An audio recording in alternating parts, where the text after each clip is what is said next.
እየረሳህ ተቸግረሃል። ፈተና ላይ ስትገባ ያነበብከው ሁሉ ይጠፋሃል። አንብበህ በበነጋታው የምታስታውሰው ትንሹን ነው ወይስ አሁን ማስታወስ ካለብህ ደረጃ የበለጠ ማስታወስ ትፈልጋለህ? እንግዲያውስ እነዚህ የምነግርህን 6 የአእምሮን ማበልጸጊያ ኤክሰርሳይሶች በመጠቀም በአጭር ጊዜ ውስጥ ፈጣን ለውጥ ታሳያለህ።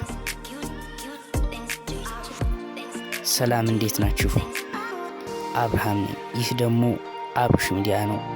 የተለያዩ ትምህርት ነኩና አስገራሚ እውነታዎች፣ የተለያዩ ትምህርታዊ ነገሮች እንዲደርሱ ከፈለጉ ይህንን ቻናል ሰብስክራይብ፣ ላይክ ማድረግ እንዳይረሳ።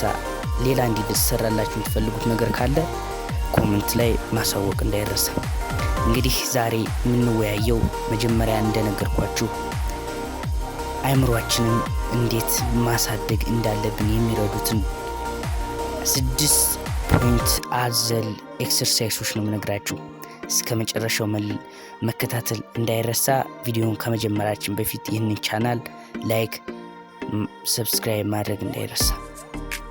የመጀመሪያው ስኬጁል ቴብል ማለትም የቁጥር ፈተና።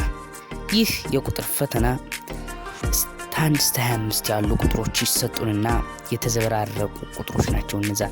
ነገር ግን አስተካክሎ ማንበብና የት ቦታ እንዳሉ ማስተዋል ነው።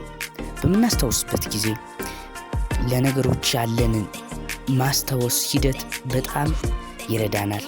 በዚህም የአእምሮ እድገታችንን በፈጣን ሁኔታ ያሳድገዋል።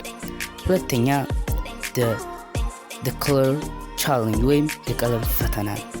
ቀለሞችን በተመሳሳይ ሁኔታ ይመጣላቸዋል። ነገር ግን ጥቁር በሚጻፍበት ጊዜ ጥቁር ብሎ በተጻፈ በኋላ ያ ነገር በሰማያዊ የሚመጣ ከሆነ ጥቁር ሳይሆን ሰማያዊ ብለን ነው የሚመጣ። ሌላም አረንጓዴ ተብሎ ተጽፎ ያ ነገር በቢጫ የሚጻፍ ከሆነ ቢጫ ነው የምንለው።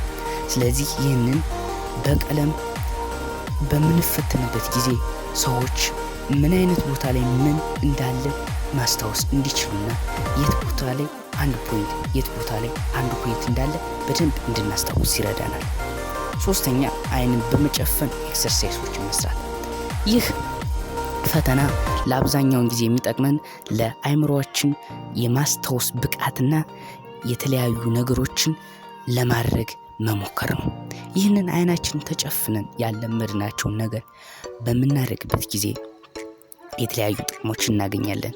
ከዛም መካከል የተለያዩ በጣም አሪፍ የሆኑ ኤክሰርሳይሶችን በምንሰራበት ጊዜ ያ ነገር ምን ቦታ እንዳለ እናስታውሳለን። እስቲ አንድ ቻሌንጅ ልስጣችሁ።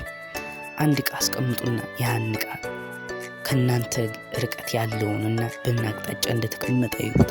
ከዚያም አይናችሁን በመጨፈን ያንን ዕቃ ሄዳችሁ ለመያዝ ሞክሩ። እርግጠኛ ነኝ በቀን ተቀን ያን ልምምድ ካሳካችሁት በተሎ እንዲገባና ተሎ ነገሮችን እንድናስብ ያደርገናል። አራተኛ የቺዝ ጨዋታ። ቺዝ በምንጫወትበት ጊዜ ወይም ዳማ በምንጫወትበት ጊዜ ነገሮችን እንዴት መፍታት እንዳለብን እንለማመዳለን። አእምሮአችንም ከባድ ነገሮች የሚላቸውን ነገር እያቀለለልን ይሄዳል።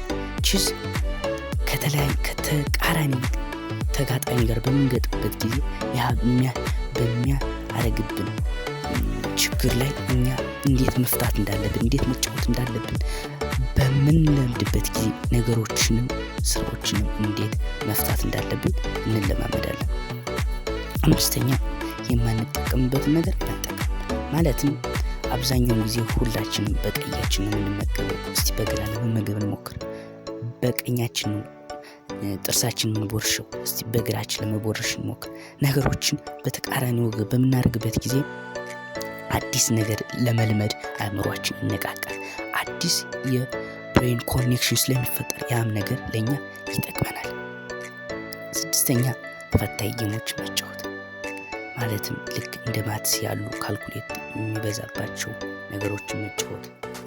ለዚህም የአእምሮአችን ብቃት በፍጥነት እንዲያድግ ይረዳናል። ከዚህም በተጨማሪ እነዛ ጌሞችን በምንጫወትበት ጊዜ ፈታኝ ያልናቸው ነገሮች እየቀለሉን ይሄዳሉ። ነገሮችን ፈታኝ የምንላቸው ነገር እየቀለሉ ስለሚሄዱ አእምሯችን የመቀለል ባህሪ ይታየዋል። ስለዚህ እነዚህ 6 ፖይንቶች ባጭር አፋጣኝ ምላሽ በመተግበር በማየት በመስራት በመተግበር አፋጣኝ ለውጥ ማምጣት እንችላለን። እነዚህን ተግባሮች እንደምትተገብሯቸው አምናለሁ። ይህ ቻናል ከተመቻችሁ ሰብስክራይብ፣ ላይክ ማድረግ እንዳይረሳ። አብርሽ ሚዲያ ነው።